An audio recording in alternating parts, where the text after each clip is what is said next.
Hey everyone, welcome to the Download Podcast, episode 38. This week we're going to be talking about being parents and the journey from being a gamer to a gamer parent. All right, everyone, let's get into this. I got a couple questions I'll ask you guys, and then we'll see how the conversation goes. So, do y'all want to say something before we get going, or just go right into the questions about anything for being a parent? It's awesome. Let's dive in. Okay. All right. Buckle up. Remember, always buy a size up for diapers. Actually, you should have the next size and the size after that in diapers. Mm-hmm. As soon as it runs out, you can go on to the next one. Never having to run to Walmart last minute. And if they're peeing a lot, just layer them up. Well, see, we were psychotic. I guess vaguely psychotic. We went cloth with both of ours, so Tried that. that was fun. Yep, we tried it. That didn't work. Tried that. No. My wife was very committed, and we had a long running agreement that I do not deal with number two, but if it projectiles out of the attic, then I'm the one who gets to deal with it because she can't handle that side of it.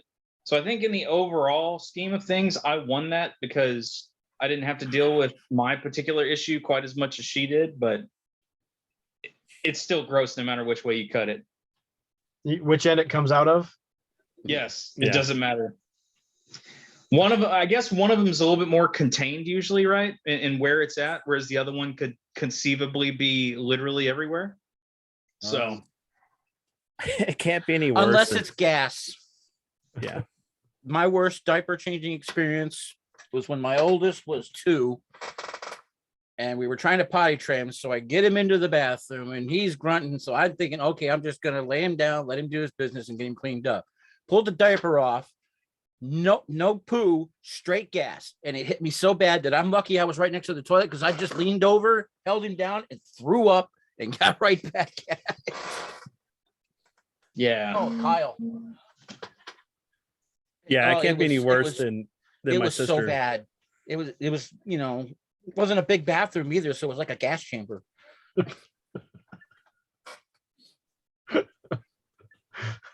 I've seen little people projectile vomit that there's no way that much come out of that little thing. You get the 6-foot bazooka barfing and it just, what? Well, it can't be any worse than my sister, right? So we lived at this one house off of Strawberry. It's 2 stories. So I don't even remember if this was me or her. I think it was her. But all I know is that one of us came down the stairs. We went from our room throwing up, came downstairs throwing up, all the way to my dad's room, told him, "Hey, I'm sick, Dad." I Him don't getting us- feel so good. Yeah, him taking us to the bathroom to clean us up, and then having to go through trying to clean up stuff while trying not to throw up through the process of the rest of that, which all had carpet. I think we're going to scare our audience off of having kids for the ones that are not old enough. But No, this is tales of fortification right here. If you do not realize that one of the primary portions of at least the early stages of parenthood is that you're going to be exposed to copious, disgusting levels of bodily fluids, then I don't know what you were expecting. Like what kind of weird magical fairy existence do you think babies exist in? If you can't handle that, then just go adopt a 5-year-old.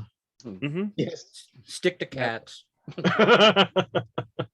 No, because cats still got to change out that litter box, Right? right? Litter box, yeah, that's true. Yeah, but that's only periodically. It's not every hour. This is also true. Or you just get dogs and have them fertilize the yard, and then you just got to worry about whenever you're mowing not to go through it. But either or if if you're in an apartment, then I guess you do have to deal with it daily. So just avoid having to take care of anything other than yourself, and you'll be fine. Wait, No. Because Yeah. some humans can't even do that. this is also true. All right, guys. So Oh, sorry. So question 1. question 1. See that? So- That's the rail. We went off. Yeah, we went off the rails. Yeah, exactly. Hey, that's what this podcast does. So what was it like growing up for you and your parents, for you being a gamer or into nerd culture? Well, for me, gaming was Atari and Texas Instrument computers. That's how far back I go. Mm-hmm. So it was just okay. We'll get what's available.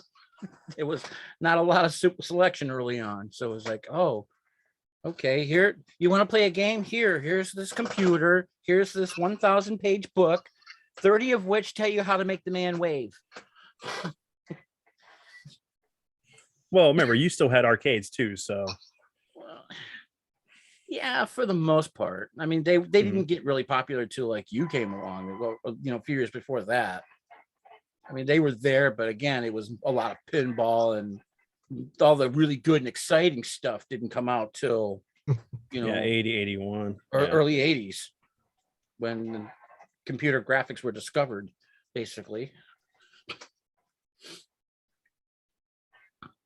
Hey, I We will started today- off with the I was just gonna say. I mean, today I will play the ever loving crap out of air hockey. I don't know when that was brought about, but like table tennis and foosball, I never could do. Table tennis, I have no decent depth perception with the old lenses even on. So air hockey is being that 2D space, being able to track Yeah. that way. And I still need to clean out my garage and make room for a table one of these days. I'll probably get around to it right around the time that it would be very bad for my back to continue playing it. and you can just use your walking stick and hit it around. But at that point, I just need to convert the garage to shuffleboard. But I'll figure it out as I go along. Yeah. Yeah, just the whole garage, put an air bed in it, and then shuffle around and kick them. There you go. I like it. Mix it up. And of course, there's foosball. Or Mhm. Foosball's the devil. Otherwise, the game that you were constantly threatened and potentially struck in the nuts by the other person pushing the other things through, right? That's part of the strategy, though. that's right. Yes. Yeah, you had to wait for them to position just right and threaten them, and then you get your hit. Or you put two of them on the right side so they can't move left or right. Right. Yep. Mhm. Yeah, that's how they do it in Asia. Is that what you did? The Wolverine maneuver where the two claws come out? Yeah. in the middle? Be careful. Mhm. I jumped in on you. But we grew up with a Commodore 64. I mean, I can still remember when mom and dad were pulling it out of the station wagon and looking through we had a big pane window. I remember looking out and seeing it was like, whoa, what is that? And they hooking it up and setting it up on, and just we played that a ton. We loved the Commodore 64. There was times it was in the family room and hooked up to the main TV, and there was stuff that everyone played. Mom, dad, sisters, brother. So it was a lot of fun. And then you transfer onto the consoles eventually, and then there was the whole, well, I can't pause it, so I can't go and do what you need me to go and do. Let me find a I gotta save play point. for another hour. Yeah, it was common for us to like leave the console on for like however long. We need to go to movies. Okay, I'm gonna pause it and just go out, go to a movie, come back. Hopefully your system didn't overheat. Don't turn it off. Yeah. I mean, for me, just growing up, and I know we talked about this before, but my dad was very encouraging of that stuff. And I didn't even really have the option. It was like, we're gonna go do this because it sounded awesome and fun. We did it so many times. I was like, yes, we're gonna go to an arcade, and you could go on the bumper cars, go-karts, playing whatever Yeah. whatever arcades were at the different places. But dad was always encouraging. But yeah, like I said, previous podcasts, for me, like my first console was the NES, and technically it wasn't mine, it was my sister's. Yeah, I mean, and I've kind of touched on it before, right? Was like my parents didn't discourage it initially. It wasn't until me and my brother started like getting at each other's throats constantly, and they finally just, our first console was the NES, we had like Adventure of Link. My mom played the Ever Loving Bejesus out of Tetris. I think I've told that story before. It's like I would go to beat Tetris and I'd win this one little level and it would pan across and there'd be one little firework that would go off. And I would come home from school. My mom had been home and I would walk over and she'd finish this one level of Tetris and it would pan over. And it was this incredibly elaborate, like small village town with castles in the background and these billion fireworks going off, spelling out her name in the sky. And I'm like, what level are you on? This is crazy. But yeah, once me and my brother just started fighting so much, my parents were like, nope, this is getting shipped off to your cousin. And then after that, it just kind of turned into Game Boy for years and years and years. And it, kept us quiet during road trips, all that. It wasn't until years later that we ended up getting an N64. And then the first console that I really got into was the PlayStation 2. But by then, like, I mowed yards and like my parents were like, if you can buy it, it's yours. So I was like, all right, awesome. So I went out and mowed a bunch of yards, gathered up the money, bought me a PS2, played me some Final Fantasy X, tons of other games, but that was the one that really stuck out. So, I mean, my parents themselves aren't really big into games. My mom does a lot of like puzzles, right? Like she got into Sudoku and crosswords and all that stuff. And my dad played video games when he was a kid, but just kind of grew out of it. So they were never against it. It was just never something that was forefront on their mind to, push us toward. So what fond memory do you have where you did something that you enjoyed with your parents?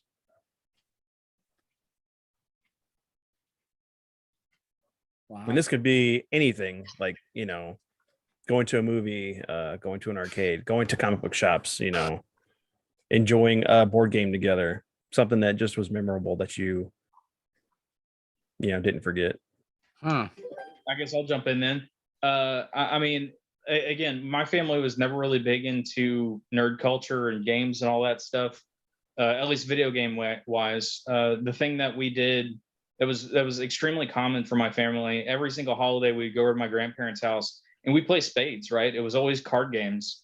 That was the thing that we really focused on. It's probably one of the reasons why I lean pretty heavily into board games the way that I do, is just because we'd go over to my grandparents' house, we'd play spades, we'd play Mexican Train, we'd play regular dominoes. We just always play stuff like that. And, there's no one specific instance that stands out. It's just, the entirety of me growing up was always just sitting down and playing card games and, mixing up teams. My grandfather getting upset and going off to the garage to smoke a cigarette, and then he'd come back, sit down, and the game would continue, right? Just like little things like that just, occurred over years and years and years of us doing it. And well, because my single dad, he works so much. Basically, the only thing I remember doing with him was occasionally going to a movie or a concert. Everything else was, it was the 80s. We were free range. So as long as we didn't die and we kept up with our grades, he made sure we had things we needed. And, that's the kind of thing that I remember. Even though he wasn't there, he still made sure he was interested in knowing what we were doing. And when he had the time, we could do something with him. So it may not be one specific thing. It might be this little nugget of memory here and one over here.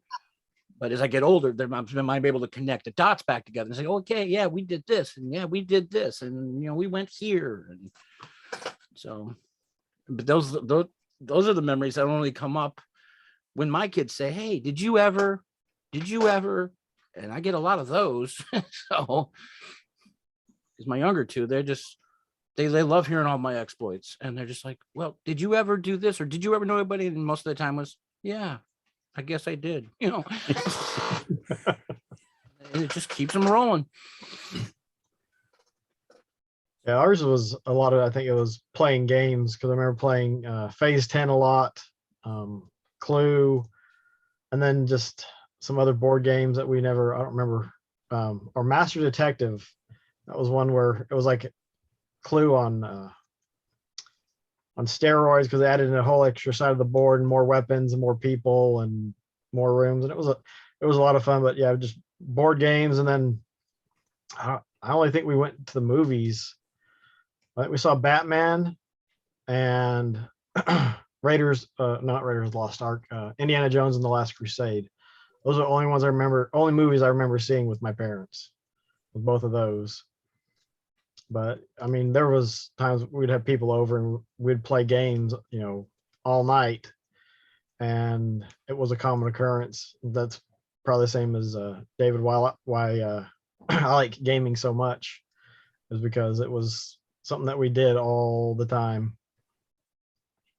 Well, and the funny thing about it is, I think about it every now and then whenever we go visit friends on holidays, right, or in between holidays when they're like, they'll have Christmas at their house like 2 weeks earlier or whatever, and I'll go over to other people's houses, and I almost feel like I'm socially stunted in my ability to interact with people because I'm so used to doing it like over cards or over dominoes or something, that the idea of just sitting down and talking directly one-on-one with someone without having something in my hands or something that's going on to fill space is kind of weird for me. And I've been kind of wondering as the years have gone on how much of that is just because that's how I grew up, right? It wasn't we all sat around the table and talked about whatever the recent daily events or whatever it was we just sat around and played games.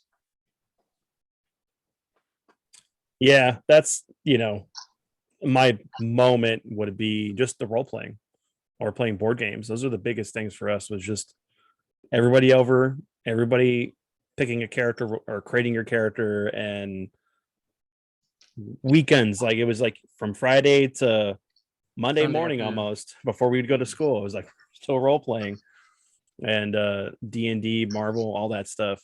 And of course, my dad was part of everything for me and my sister. So like every movie we watched with him, every game we played with him. And it's always great to hear what everybody else went through. And but yeah, my dad was a very big part of our lives. So but that's my fondest memory, just being able to role play, having him as the DM and everybody over and just having a good time. Yeah. But so how did having your first child impact your gaming habits or love for nerd culture / pop culture? For me, it woke it back up because, forever I've had music stuff.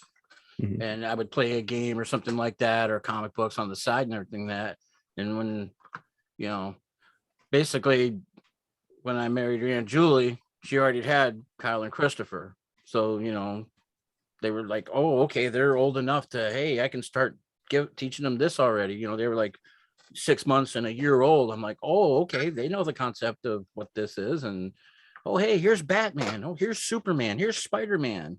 It's just, oh, okay. And then as they got older, they started getting into nerdy type stuff. And Christopher became a gaming fiend. So that's what really woke that back up. It's like, oh, you beat that. You beat that one too? Here. What? Continuously, he was just beating these games senseless. So, and then from there, it just kind of snowballed. Kyle would play some, but Christopher would do it. And then when Travis and Patrick came along, they're serious gaming fiends now. And just so most of my gaming knowledge and experience is either watching with them or getting the updates from them. And their mom, Aunt Julie, she was the one that would play with them more than I would, because she really loves games. She loves basically just about any kind of game you could throw at her.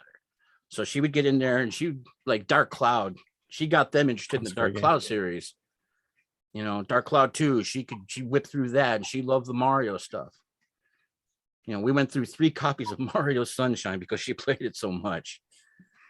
She just destroyed that game, and they got them going, hey, what's Mario? Who's Mario? And, oh, you don't know Mario? Well, here's Mario.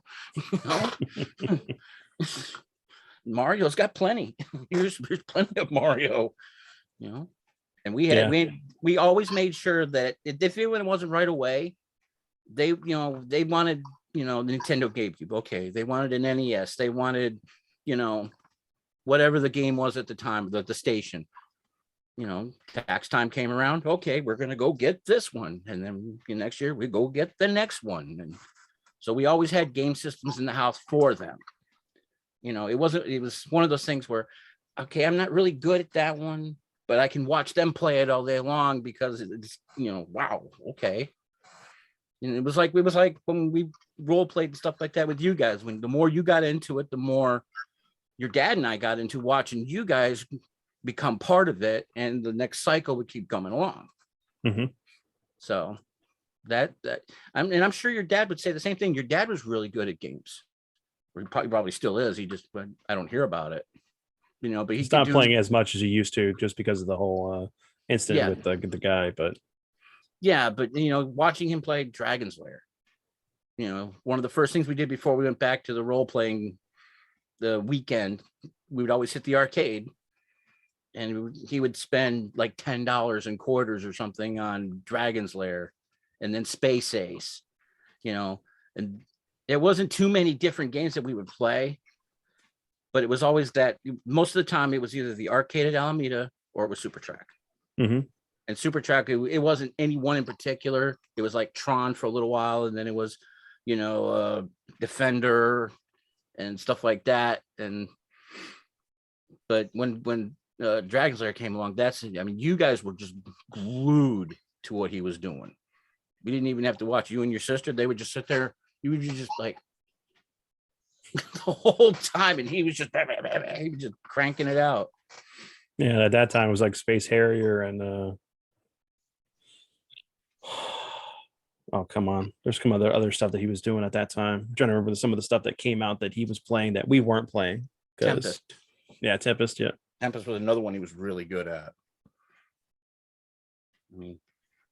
He beat Tron so easily a couple of times that he just got bored with it. And Tempest came along, and then from there, the more complex, he would be like, "Oh, I'm going to go with that, and I'm going to go with that." And that really, as far as I understood it, that always inspired you. Yeah, because he always took it to the next level. He's like, okay, I know I'm good enough to do this. That's what appeals to me. And you would sit there and you would soak it all in. So, and my kids have done that. I mean, they watch the stuff that I do, and they pick up enough to go, oh, he did that. So, and that didn't work. So I'm going to do this, and they can do it better. And I'm like, hey, as a parent, that's what I want. Even if it's just game playing, if they can do something better than me, if they can have a better experience or life or whatever than I've had, go for it. As long as I can be there and be a part of it and help facilitate it, I'm good. Owaz, you want to go next for that? Yeah. I don't, other than the amount of game time you've got, definitely just starts tapering off. But I'd still play games when she was around. I remember I'd play a lot of PC games, doing a lot of PC gaming when she was born, and I took an old computer, opened it up, took the cord off so she couldn't hurt herself with it, and so she would sit next to me, or she'd sit in my lap. I should have her keyboard that she could tap on, and I'd be playing. I think I played a lot of WoW during her early life. The GameCube and some N64 stuff. I also remember handing her, taking a cord off an N64 controller that was a third party, giving it to her, letting her play around with it, and then I'd have my Wavebird underneath the pillow so she couldn't see it. And I'd sit there and play. And but it didn't really change the type of games I played, because I don't generally play a lot of the M-rated stuff anyways. Because for me, it was like, what, all of the gore, and a lot of times for me, it got in the way of what was being displayed on the screen, because it was like, you see this beautiful city or whatever, and then now you're just throwing splotches of blood on it, and it's just like, dude, I don't need that. If I had the option, I'd turn it off. And but then she got older. It's like, all right, well, now we can play stuff together, and it wasn't just we'd play board games and the easy stuff when she was younger, but she was playing stuff probably when she was 8 or 9 that most kids wouldn't play until they're 14, 15. But because she always went with us when we went to go game, or when we had friends over. We used to have game nights all the time, and so people would come over, and if they had kids, they'd bring the kids over, and sometimes the kids would go off and play, or sometimes they'd stay with us and play. And one of the best ones is, I had a buddy who was local at the time. He had, I don't know how many Nintendo DSs, but he had enough for, everyone had 1 or 2, but he had like 5 or 6 or 10. And so we were all playing a game together through the system link, because you only needed 1 game, but everyone could play it, and try to get the high score. I think it was Metroid Pinball was one of the big ones that we liked to play. But even she would play with that, because she grew up gaming like from day one. And so I said, other than really affecting the amount of time to play, that was the biggest thing, is just how much time I had to play, because there was other things that had to get done, and you got to take care of the stuff you got to take care of. But that's pretty much how having her affected us. But I mean, she plays some now, but she's not nearly as much of a gamer as I am, or was at her age. So there's still time. Yeah, exactly. What you were saying about the game controller, we used to do that too. Yeah. Thing is, it didn't matter which kind of game controller. We just hand them the thing, tuck it under the couch. They saw the lead going somewhere. Absolutely. Yep. We did that too. So yeah, I think for me, outside of time, right, was we had our first very, very young, and I was working at like a movie theater, and she was working at Kohl's. So the thing that took the biggest hit was just, you just didn't have the money, right? It was like Xbox 360 and PS3 were sitting out there, and it's like, I really want to get a system, but man, I can't do it. And I had to wait around for tax return times rolling around. And then, God forbid, if we had to replace tires on a car at that point, it was all going to that, right? Whatever.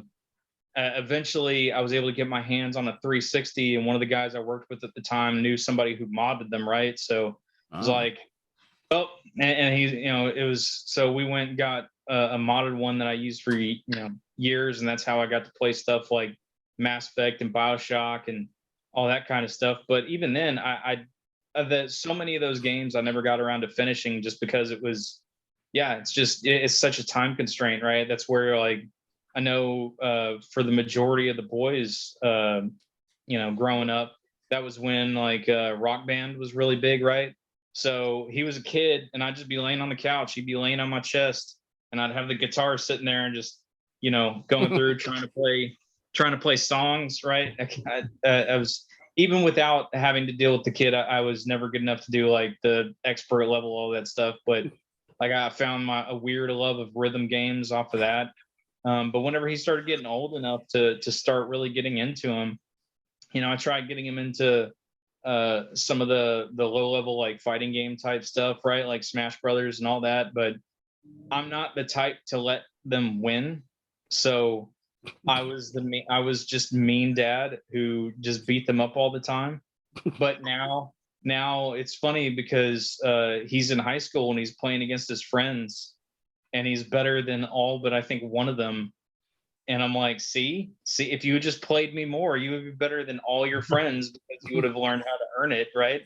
Instead of going through it. Before he started getting into video games, I wanted him to have, I guess I was always trying to find stuff to teach him with, right? It was always trying to find learning experiences. So I went around looking for board games and things that had a lot of, well, not a lot of, but means of kind of introducing concepts and things. Like a great little board game was called Castle Panic, and it was basically a tower defense type game. And so as you would defeat stuff, you would accumulate them, and at the end, right, like it was cooperative in the sense that, hey, we're all trying to keep ourselves from being murdered, by these, swarms of goblins and orcs and stuff coming to attack the castle. But at the end of it, there was an overall winner by whoever took out the most. And so it turned into here's a means of trying to teach him how to count, right? And kind of introducing that to him, introducing just strategy and trying to get the idea of looking ahead on moves and things like that. And it became funny because he would go over to my parents' house, and instead of just playing Legos like a normal child, he would turn it into, okay, here's the rules for the game we're about to play, right? Like he would develop rules for basically little games that he would play with my parents. And my dad's just like, can we just play Legos? Like, do we really need to bother with, now it's my turn, now it's your turn, you can only move so far, you need to do this, right? Went into all that. So that's what was fun with him. And then, as times progressed, right, he got into stuff like Borderlands. But the things he's into a lot right now that I'm terrible at are real-time strategy games, right? He loves the crap out of those things, plays them all the time. I suck at them because I hate managing materials and resources and all that. I just want armies to fight. But he's awesome about planning stuff out and managing stuff and doing all the upgrade paths and all that stuff. Whereas my daughter, she's not so much into this, right? She's heavy into the I just want to play Minecraft phase. And my son burned me out on Minecraft like 6 years ago. So it's hard for me to get excited to sit down and play it. But even then, right, it's still trying to find like little board games to get her interested in. Like, do I have it? So anything that's got like a cute little cat or something on it, right? I'll get and play stuff with her. And again, it's just little things to kind of teach them and interact with their minds a little bit to get them active in it. So that's really been my focus, and it's been interesting to see them grow out of that as time's moved along. Yeah, I don't think gaming affected me when Edward was born, just because I would lose sleep, maybe the lack of sleep, because I'd work and I'd do everything I need to do with him, and then I would play games and have less sleep for the next day of work, and I just continue this process. Maybe it's affected my body. I'll know in maybe a couple more years. But no, it's money has been a factor. It was great when my wife was working and stuff, and she ended up wanting to go back to school, so I let her stay home and do all that stuff so she can get her degree, and she's almost done, which is great. But she's able to be here for Edward, and when I can't be, when I'm at work. But we try to play the games together, and he loves whenever we have game nights and have all my friends over and we're playing Tekken or fighting games, just sit there and watch. And I told him the other day, I said, buddy, I'll start training you to play because I want you to play. But it's one of those things. But it's one of the hardest things for him, or at least for me right now, is that he's gotten into Roblox. Some of these other games. He wants to play Fortnite. I've said, no, buddy, you're way too young for that right now. It's borderline right now with Roblox, but he'll play Kirby, he'll play Mario, he'll play most of the Nintendo games. And I tried to influence him when he was younger to play a lot of the older stuff first. So he was really good at the first Kirby game, and loved playing Mario Kart on Super Nintendo, Donkey Kong. I was trying to get him into the basics first before we more complex concepts for him to figure out what he wants to do, what type of games he wants to play. And being a father who has a autistic child, he's high functioning, so he's normal. He just has emotional issues. And we're helping him with that. Sometimes they go into this whole thing where they like to continue to play the things that brings them comfort. So they're a little wary of playing things that are new. So trying to coax him out of his shell to do things is sometimes can be a little difficult. But if I'm playing something, he'll just sit there and watch it. Even if it's like I'm playing Resident Evil 2 remake, he's all like, this is really cool, Daddy, beat that monster. But then like if I'm like, all right, buddy, well, I'll show you some kind of child-friendly scary movie. He's so scared he's like hiding behind his mom. come on, but it's not that bad. Like I tried to introduce him to Monster Squad because that movie is not really that bad. But he's not there yet. So it's been fun being a parent trying to figure out what's going to work for him and introducing him to these new things. Well, and the difference between the game and the movie, right, is that there's agency on your part, right? It's not he's not watching a kid experience monsters, he's watching his dad fight monsters, right? That's the difference. Yeah, the relatability, he sees his strong dad that can beat any game apparently, and in his mind, and then versus like him being in that perspective, I don't know what I'm doing. What would I do if this was happening? But introducing him to board games. We played Munchkin. I love like how he takes like Pokemon cards and comes up with his own rules. So very similar to Aiden and stuff like that. I love that. He'll do that with anything. He'll take toys and he'll come up with like rules for a game and we'll play it out like that. And so I love his little creative mind about coming up with new stuff. So I try to cultivate that. I try to get him to broaden his horizons for enjoying content and movies and all that. So it's going to be a journey, and he's still young enough that I can help influence him more. But I don't really feel that I've lost my time in gaming or time to game. Work does that for me. Doing YouTube now does that for me. Editing does that. But yeah, for me, it's I may not just play as many games as I normally do or beat as many games as I used to, but I still find time to play. Just RPGs are out the window. They take too long. I wish that was the case. I don't put anything on like anything that's just the basic difficulty, right? It's like I don't try and beat anything on any hard difficulty. I'm not going to go out and try and find all the flags and all the Assassin's Creeds anymore. It's like the completionist side of me is done unless I get into it. I'm like, wait, all I have to do is literally beat the game and go talk to the guy, and I can platinum this game. Awesome, I'm going to go do that. But all that other stuff, it's like no. So it's funny because now. With the boy, he's just like he gets on Elden Ring and he's just sitting there and he's just making fun of me the whole time. He's like, Dad, what level are you at? I've already beat the game like 3 times. I'm like, son, you've been playing it every day after you get home from school for hours. I get home and have to deal with y'all, and then by that point I'm beat and I need to go to bed. So yeah, I'll get to it on the weekend and we'll see how it goes. I don't know how many times I'd beat games before my dad. He'd be so angry, especially like Resident Evil 1. My sister calls him up. Hey, Vince is beating the tyrant right now. He's what? Turn off that game. He can't beat that game before I can.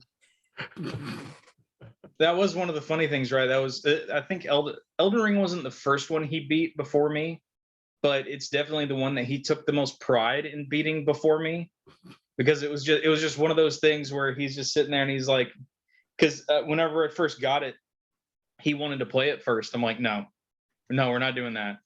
I'm at least getting to it first, and then you can get to it later. But the one before that he and I were kind of racing on was Ghost of Tsushima. And he started playing it, but then he got distracted with PC games. And so then I beat it before him. And that game's fairly simple to platinum, at least the base version. So I actually platinumed it before him. And then the hard drive on my PlayStation just died. And I had to replace it. But because he doesn't have a PlayStation Plus account, all of his data was gone. Ooh. And so he had to start back from scratch. And he's like, yeah, I'm not doing this. Now I've got the director's cut, and he still hasn't gone back and beaten it. But I mean, in fairness, neither have I. I've at least beaten the DLC. But yeah, it's just funny, right? Seeing that back and forth that we're going through now. I mean, that's definitely something else I was going to bring up too, is that, for me before Edward, I was achievement hunting. I was like literally just completing every game I could to get the highest achievement score and then be like, I'm better than all my friends. And I was doing that.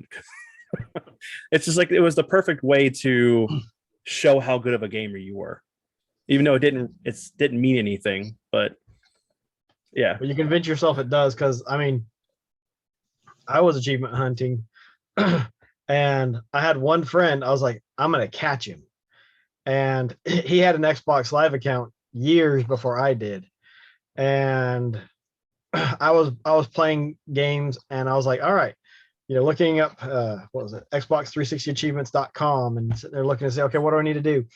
And then there was one game that was older, and basically the only way to get all of the achievements for it was you hop online and hope you could find somebody that lets you go, pew, all right, now it's your turn to shoot me. All right, you respond, now I shoot you.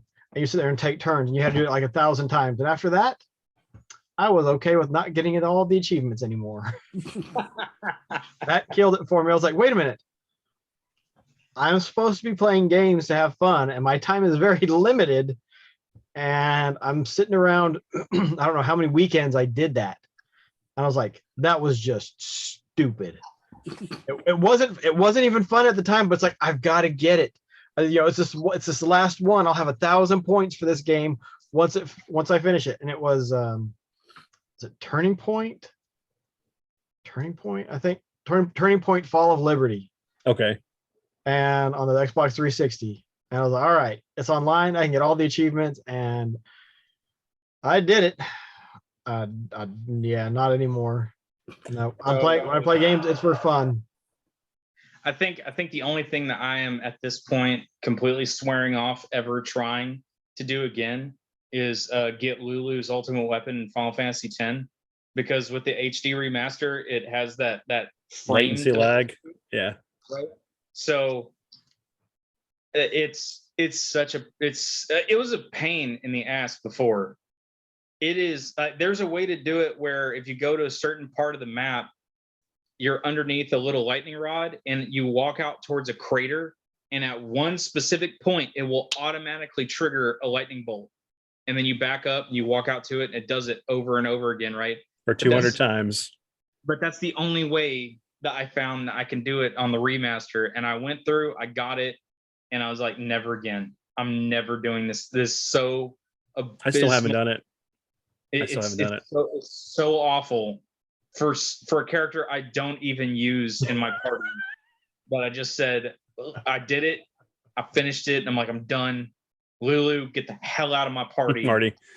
Yeah. No, considering like I did all that on the PS2 version, when it first released, to have that problem again with the HD remaster, I was like, no, I tried for 2 days. I was like, no, I ain't doing this. Because you could also trick it where you do 10, save it, come back to it and keep doing it. But if you like completely lose count, or even if you loaded the game, the lightning bolt would be it would spawn differently. It wouldn't like be consistent every time. Like I said, there's one spot where it can be, but when I went looking up guides, that was the only spot that you can go and reliably trigger it. And that was the only way I did it, because I originally tried to do it the old way, right? And just with that input delay, it's impossible. But yeah. There's only one game I achievement hunt in it, and I don't play many, but anytime I get a Ratchet and Clank game, I achievement hunt on it. I got to get those upgraded weapons, and I got to, get all that stuff going on. That's the only time. Everything else is just, okay, let me see if I can just beat it. But it's Ratchet and Clank and NBA Jam for me. That's basically where I'm at right now. If you're having fun doing it, that's like, have at it. But when you get to the point where like, I'm doing this because I have this arbitrary goal that actually will do nothing, and I'm not even enjoying it, like I was with some of the achievements that I was hunting after. And it's just like, what? Why am I wasting my time when I could be playing something I enjoy? Yeah. No, I mean, for the people that go out there and that they actively enjoy, like seeing that little thing pop up in the screen, that's great. Hey, more power to you. Me, I again, with the limited amount of time resources I've got, just beating a game is achievement enough, right? Pop up, hey, all right, on to the next one. I got a back catalog a mile long and a movie catalog I don't even want to think about right now. I need to start figuring out how to multitask this, or I'm never going to get to the end of it. Yeah, I mean, I did it with Halo Infinite. I played it on Legendary first time. There were several times where I rage quit and came back, several days later. But I mean, it was great to see the achievement go pop, pop, pop, pop, pop for beating it on Legendary. You get all the difficulties before it, Lord. but for the most part, yeah, I really enjoyed it. There was just some specific parts that were really frustrating, mainly some of the boss fights, because like I don't understand the strategy that I need to use, and it's one of those things. All right, let me stop, cool off, take a break for a little bit, and go back to it. And oh, that's all I had to do. I feel like an idiot. Yeah, You know, I think. Sorry, Go I was ahead. gonna say that's actually a really good thing that I've done my best to try and teach, because I know I struggled with that, right? The rage part of games. And that was something that I tried to get into the kids early on, especially my son, because he would start playing some and he just has my temperament, right? He just get pissed at it and just keep trying to beat his head against that wall. And I had to keep reminding him, like, bud, if you're getting this angry at a game, you have got to stop. Go. I'm not even telling you need to stop playing. Just go play something else. Just get off of what you're trying to do and go play something else and come back to it later with a cooler head. Maybe you'll beat it, maybe you won't, but at least you'll not break my controller, please. Yes. Yeah, I have a couple friends that have done that with their controllers, especially Richard. If you're listening to this, when you do, he's broken like 4 controllers playing Madden online. Those ain't cheap either, man. No, Especially now. Oh, man. No, and Oh, but that's yeah, for Halo though, it's funny. I got Halo 3 to play with my buddies, but I specifically went and perfect that game 100% to do it before my buddy did, because he was a big Halo fan. I wasn't. I was a Half-Life fan. And I just wanted to do it just to. You already did all this, just to rile him up. But yeah, like once you do all the story mode stuff, it's like then you go online. And you just find some group of guys that are like, all right, let's do these achievements for online. So we just crank them out. Well, there's my 1000 gamer score right there. But my I have a weird relationship with Call of Duty. When I play the campaign mode, I'll play it on veteran. I'll deal with that punishment just to stick your head out, because you just got to learn. You'll learn to play, but and you'll learn to checkpoint skip. So it's like, as long as you can get further enough in without getting killed to the next checkpoint, it's like you just keep going. Or you figure out, all right, where do I need to go to activate the cutscene, which will mean I'll be past all of that. Can I sprint from here to there, weaving in and out of cover or whatever, and trigger that so I don't have to do that? And I think I did that with Halo 4 or 5, because I looked up some strategies. Like, oh yeah, if you can make it to this pedestal, this boss won't trigger and it'll go straight to the cutscene. It's like, okay. It takes you 5 or 10 times. We're like, oh, that's much better than having to try to deal with that guy. Oh yeah, I did that with Reach a lot. Reach was like, I loved the story for Reach, but Oh yeah, that was that one game when you're playing on Legendary by yourself. It's like I found any way I could to like beat that game, because you had that one achievement that was beat it by yourself or beat it solo. And that is actually Reach is one that I rage quit on and went back 2 weeks later and beat a level like that. But it's also the one that I got to a part where you had to board the Covenant ship in space and you had to jump into it. And I could not. I played, I don't know how many hours I put in trying to do that. And then one time I sat the controller down, didn't hit pause, sitting there on the internet for like 20 minutes. Well, it may not have been actually 20 minutes, but it felt like almost a lifetime trying to figure out what is the trick to get through here. The bots took care of everything for me. And I was able to jump in without any problems. I was like, well, that was easy. Well, that's the a definitely good sign for good AI design. Your NPCs should be able to do as well as you are, especially if they're Spartans. Understandably so. If it's not, even with Call of Duty, these guys are supposed to be military trained. They're not supposed to like just sit there and be shooting like stormtroopers, and you're the one-man army going through the whole process. No. I can say that Halo taught me one thing when I was trying to play with my son in Tennessee. A, internet connections can break. And 2, the texture on a Spartan's ass is so magnificent, especially on a 32-inch screen, that you want to reach out and slap them hams. I tell you what, because I had a game freeze as I was falling, and that's what was sitting there on my screen for 20 minutes while I couldn't figure it out what's going on. A big old Spartan ham right there, and that texture was beautiful.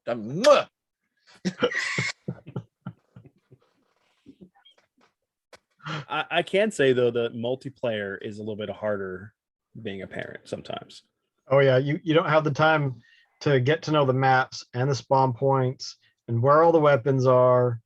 And yeah, so I don't do much online with those games. I'll get on and hop on with friends, but just to jump on there by myself to run around and whatnot, very infrequently. When I beat the campaign, I think I jumped into 2 or 3 games. I was like, all right, my KDR was around 1. I was like, that's good. That's a good game for me, especially one that I'm not familiar with. I was like, all right, and I haven't gone back to it since.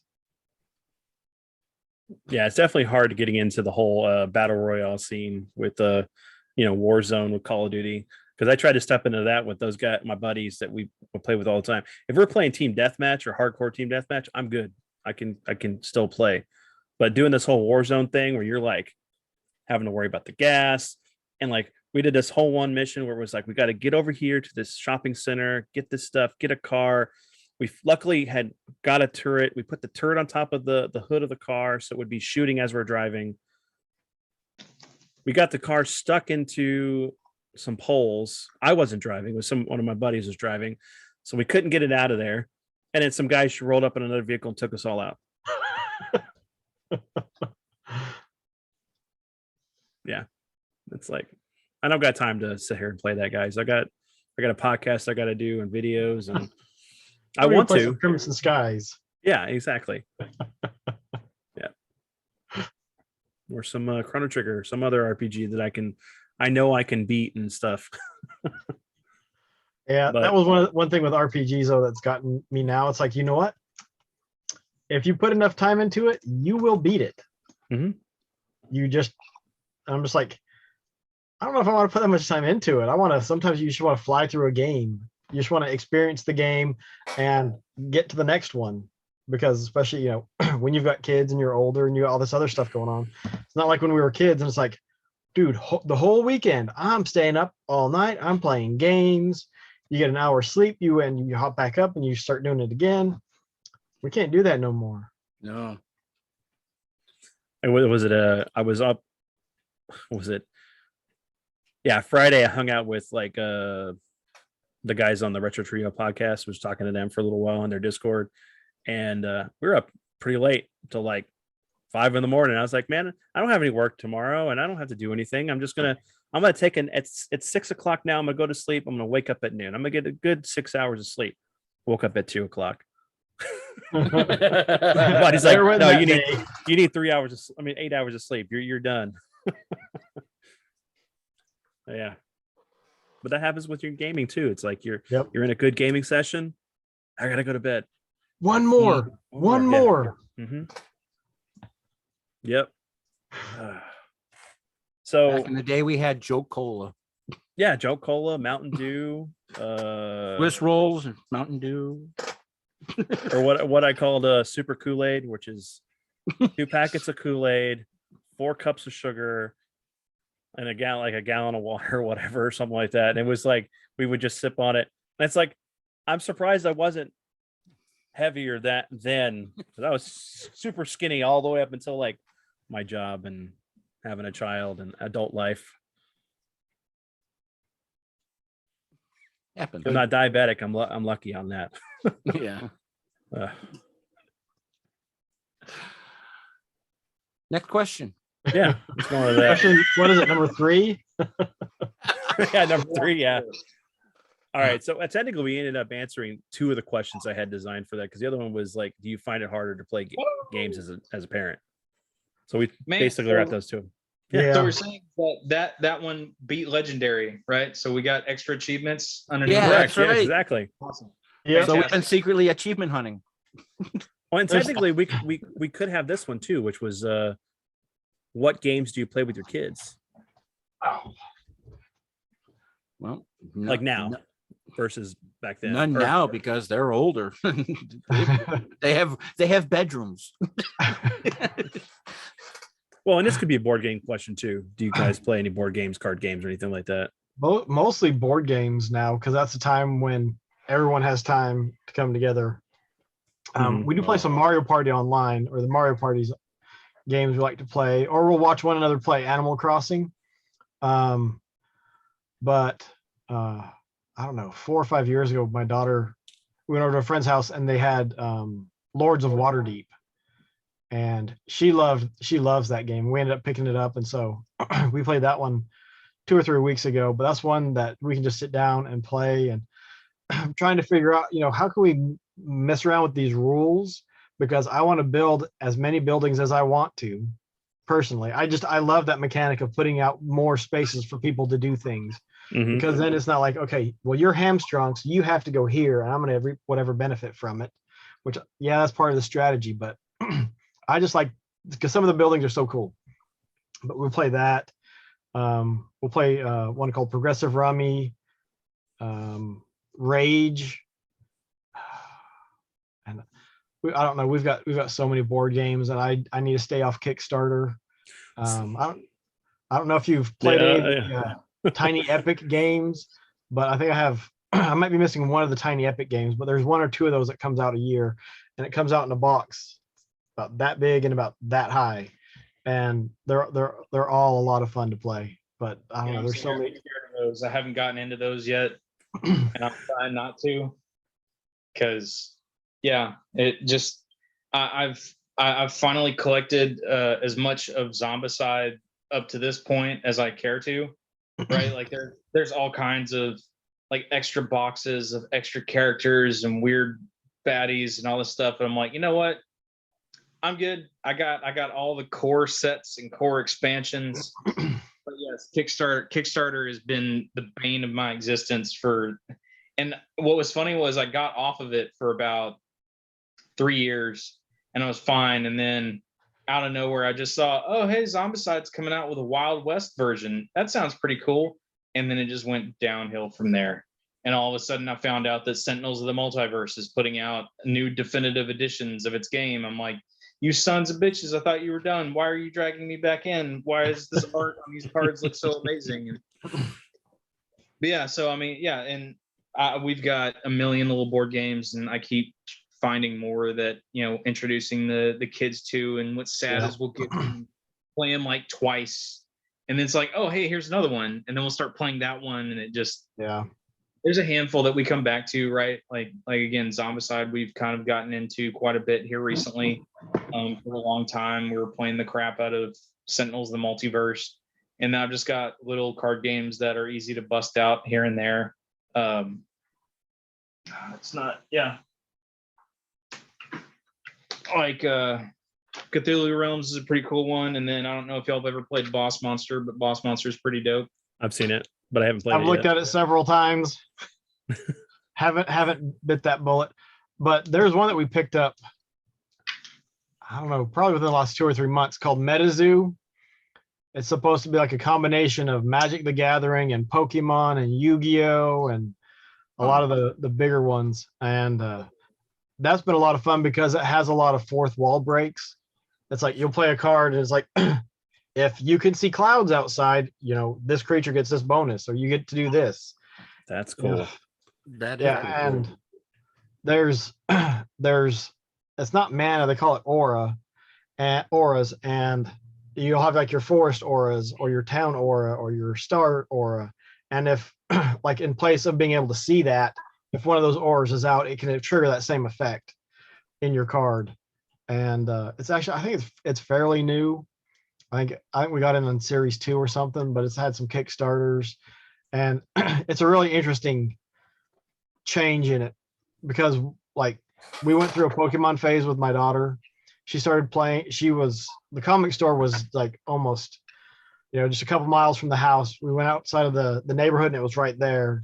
And she got into it. And so we started playing that, and I learned how to play Pokemon. And I think, what was it? There was an Xbox Live arcade game, Magic 2012 or something. And I started playing that. And so we got into Magic and Pokemon at the same time.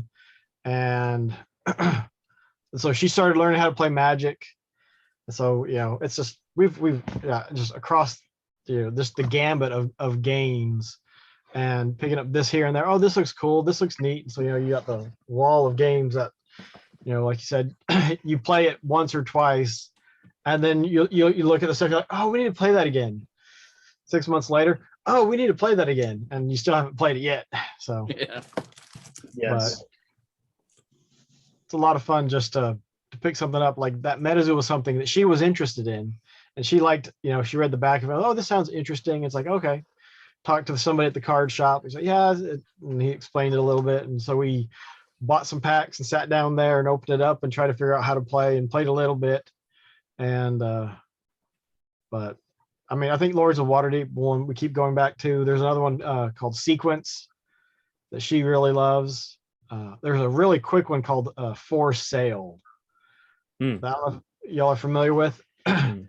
You start off the game and everyone gets dealt cards, and it's from 1 to 30.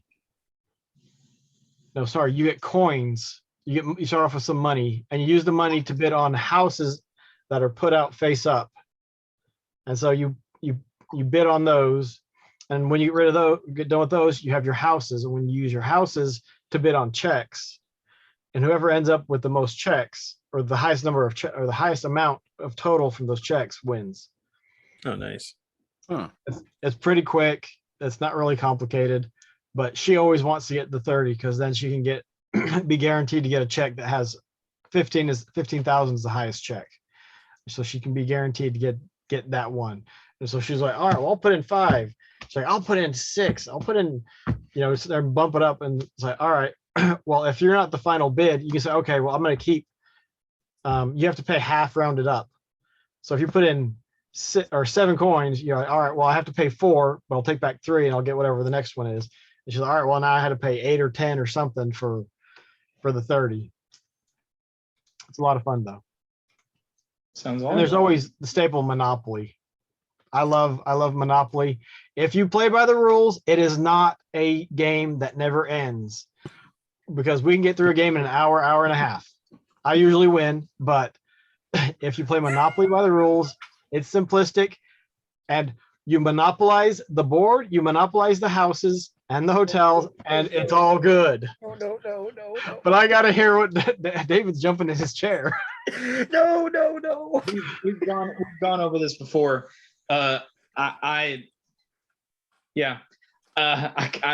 hate Monopoly so much, but that's because it just my hatred just goes down to games take forever.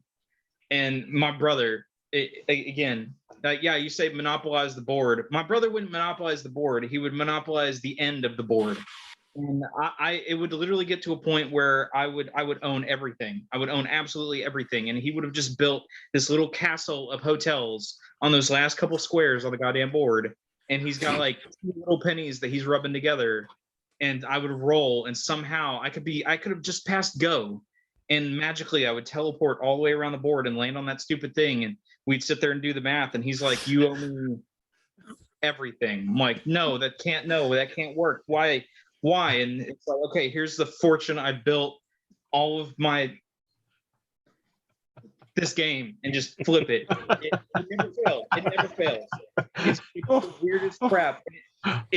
Every time I have ever played that game, it doesn't matter how I plot it out. I can even try to go buy one of those 2 spots at the end, but somehow during the course of that stupid game, it will magically turn up of, oh man, I need to sell a property and I need X amount of money, and I gotta buy it. I'm gonna sell it, but don't you buy it. The very next roll, oh hey, look what I landed on. I'm gonna buy it. It's begun. No. So, yeah, I hate that with burning passion of 1,000 suns. I'm glad you like it though. I absolutely do it. Yeah, I had a good buddy who vehemently hated it as well, and it was for similar reasons.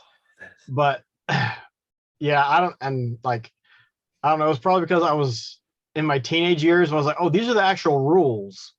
There's free parking is just that. There's nothing you get nothing from free parking. You just don't have to pay to be there. I was like, that makes so much more sense because I always hated that. Oh, look, somebody landed on free parking. Look, they just got $5,000. Congratulations. It's like, great. Then this game will never end. If you do not play by the actual rules, if you land on a property and nobody buys it, it's auctioned. Stuff gets bought, stuff gets sold. It happens quick. Also, I got to the point where someone would roll and I could see where they are. I was like, you're here, you're there. And I could, so it was like this, a turnaround with 6 people took 5 minutes, if that.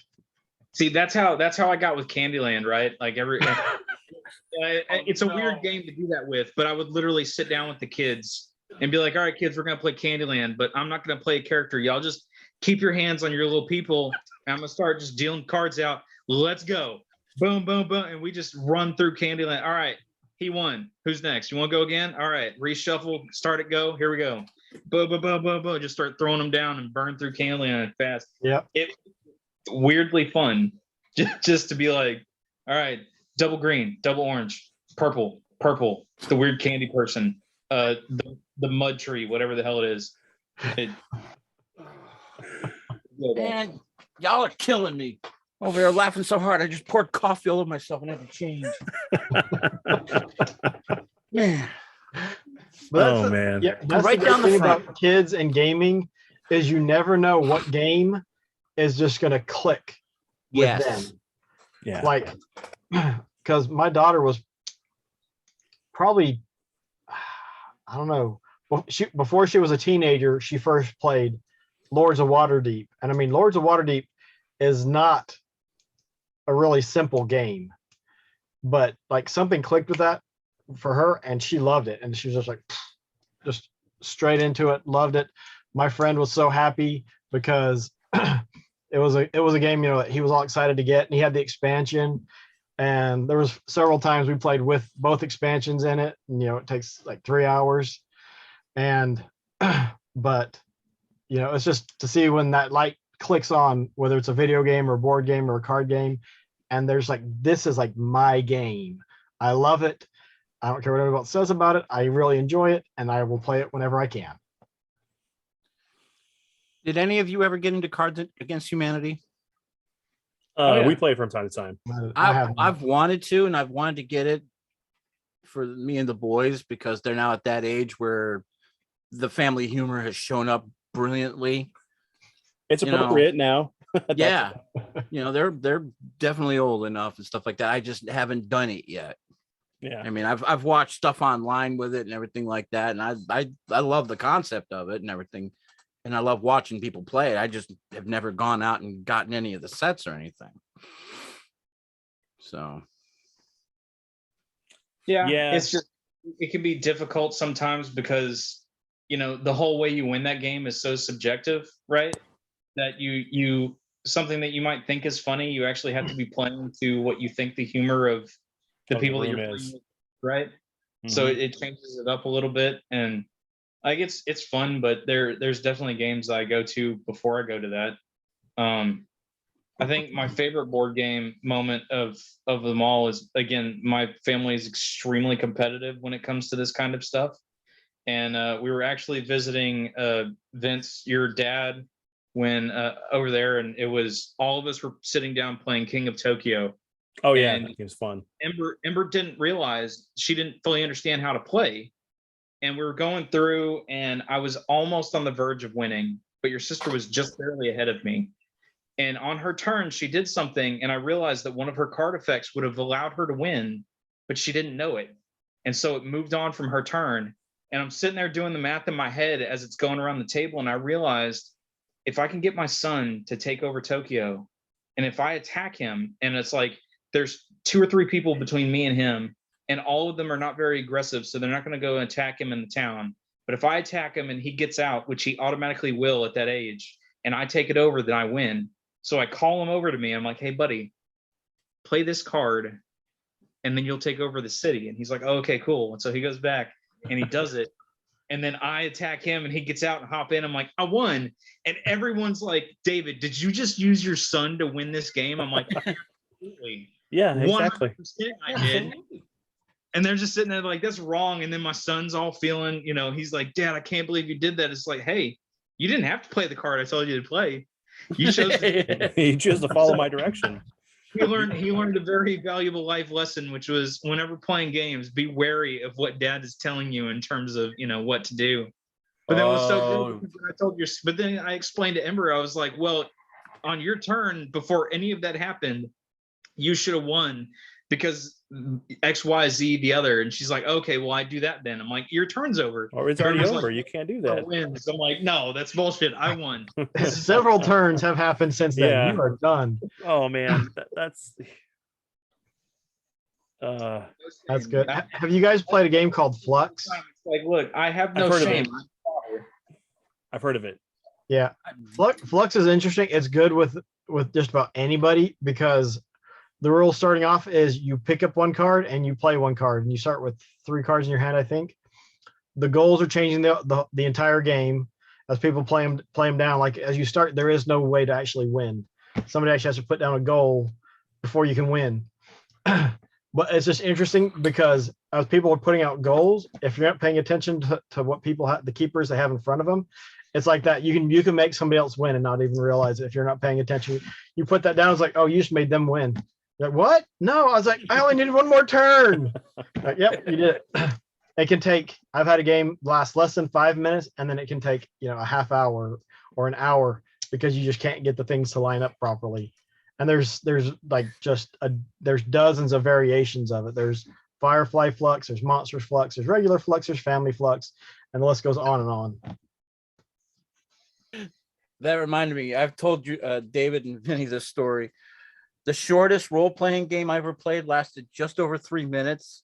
And it was one of my younger sisters was like, teach me about this. So I was like, at the time I was playing Indiana Jones stuff, and I had, Temple of Doom. And we get through the first scene where he's chasing after the vial and they jump out the window and they hit all the canvas stuff and land in the car. Well, she rolls, misses the first canvas, bounces off the second canvas, misses the third canvas, lands in the street, gets hit by a car, game over. Sometimes that's how the dice roll. And I was just like, what did you do? She goes, I don't know. I don't want to do this anymore. And I died really quick. Yeah. Hardest RPG in history.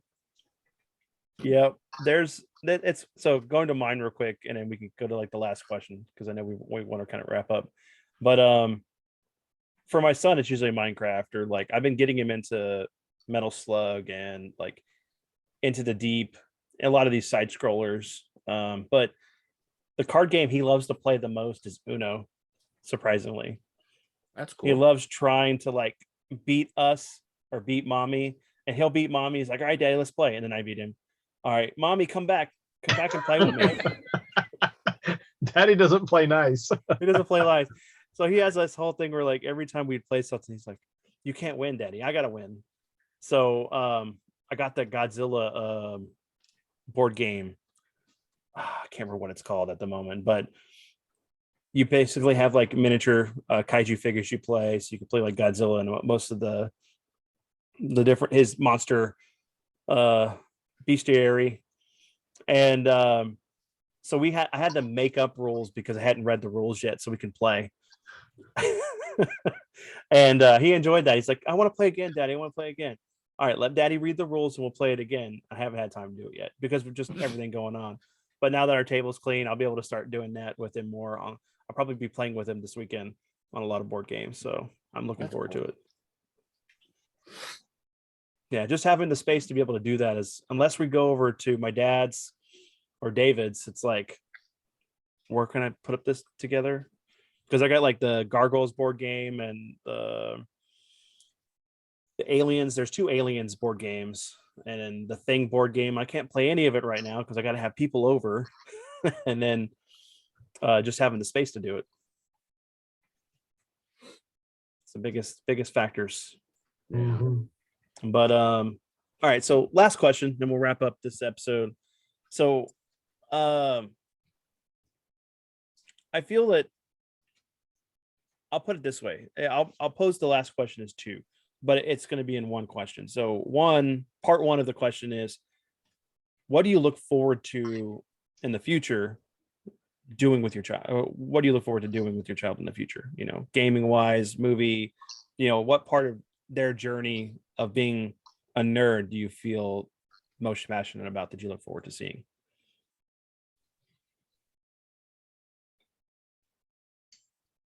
I know for Colin, that's already kind of been. Yeah, it's just seeing where their lives are going to go. You know, they're all of age now where they've now figured out where their general direction. I'm about to become a first-time grandpa, so that's a whole new, New thing journey. there. But it's just they've already got their patterns going and they've everything like that. So it's just sit back and see how well they do with it.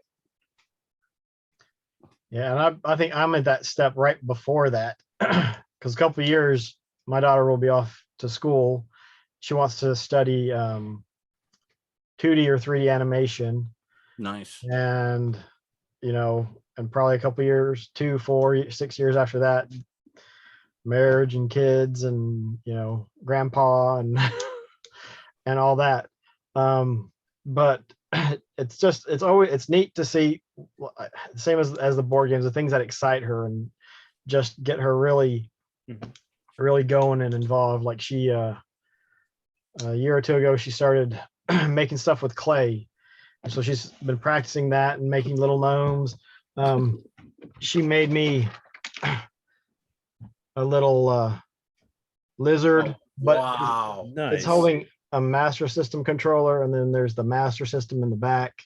wow. And she's made several little things, So there's a little just mustachio worm dude and a Nice. little gnome. Look at that. That's All kinds of cool. fun. Yeah. David, that's what's coming up for you, man. He was telling us right at the beginning that his daughter found modeling clay and was getting into that. Yeah, I was seeing if you had done, because I guess we're going in backwards order, because what you're describing is technically what I'm just behind on, at least with my son, right? Where, I mean, it's like what you said, it's the coolest part of being a parent is just seeing what what they gravitate towards and what they fall into, right? And some of it lines up with your tastes and your stuff, and some of it just outright doesn't. Again, like my son loves playing tons of real-time strategy games. And what's funny is that by him doing these games, now he has this insane, because all these games have it's not like he's playing, Warhammer, Warcraft, or anything like that. He's playing actual games based on like, World War I, World War II, the Cold War. So he's got this crazy understanding of geography and world events, all that's been brought about from these games. Like he'll sit there and he and I will get to talking, and out of nowhere he'll be like, "Hey Dad, did you know that there's a country that doesn't recognize either China or Taiwan?" And I'm like, "That's the weirdest bit of trivia I think I've ever heard of in my life. What's the name of this place?" And he names it to me, and I go looking it up, and sure enough, it's like, okay, that's really weird that you know that, but cool. And like he loves to flex on the fact that he's like, I can name like all these random countries, and he'll just start from the west and make his way east and name all these places, and it's all from this game. And I never, it's something that I never pushed him towards, right? It's something I was never really interested in or that big on. So I have no idea how he fell into it. It was just something that he did, some video that he watched, somebody he talked to. It just caused him to gravitate towards that, and seeing him kind of expand on it's really cool, right? And then with my daughter, it's for her, it's less about the game experience, and it's more really expression of herself, right? Like that's where she gravitates towards Minecraft, where whenever I played Minecraft, I just built random like buildings and crap and all this stuff, and she'll grab me and pull me in there and be like, Daddy, let me show you this new house that I built. Or, one of the craziest things she showed me was she actually modeled out a fox, right? And it was really well done. Like, it was very detailed and set up. And I was like, wow, I had no idea that like, just the fact that she has that, like, seeing and getting to appreciate the fact that she has an eye for that kind of work and that kind of detail and how to lay things out and all that is really cool, right? It's less about, I care less about necessarily what it is, right? Like, if it was like the fact that he likes real-time strategy games and I don't, or the fact that she's all into Frozen 2 and I can't stand it and all that stuff. And it's more of seeing how it expresses itself in them, right? And getting to see their personality crafting that thing into them, right? It's less of it influencing them so much as them influencing it in a way. And that's really the coolest thing. And so I'm really curious to see just how those sort of things play out in the long term, and where they kind of take those interests in those things and apply them moving forward. Yeah, I guess I'm on the same end with Genevieve for you with Edward. And so I look forward to seeing his creativity grow, especially with the ideas of coming up with games. That'd be really cool to have him, become a game designer or something like that later in life, or see that creativity. Because like for me growing up, it was drawing, it was building stuff out of clay, like sculpting, come up with stories, writing short, like creating characters. And I really want to see that. I kind of want to get him away from the type of YouTube he watches, because he more watches people that play games than things that are going to help him. Like he gets lost in this world of this, like watching these certain type of YouTubers that, not that they're bad, but it seems like they captivate a lot of little kids with them playing Roblox or Minecraft or the weird, scary little games that are appropriate for kids. But, he wakes up having nightmares. But I look forward to like seeing what games he gets into, what movies he's going to enjoy, getting to know him better as he grows. And I see it. I see this, like these glimpses of like what he's going to be and how intelligent he is. And that's been one of the great things that we've experienced, and like being able to play more board games with him and all that stuff. I think getting him out of that shell will help him a lot. And that's what I look forward to. But and then you guys kind of wrapped it up with that other question, because it's just like, how do you feel that you've impacted them? What you've done and stuff like that, how you've influenced your child. That's basically kind of what we've all been talking about anyway. So, but yeah, everyone. So yeah, anything else you always want to say before we kind of wrap up? No, Or to add to this discussion real quick before, or closing argument, or closing arguments. Well, Your Honor, you're wrong. Bean, you ignorant slut. Your Honor, everything that you just said is bullshit. This man is a every complete word liar. Just said is wrong. All right. Point to the person next to them. Liar.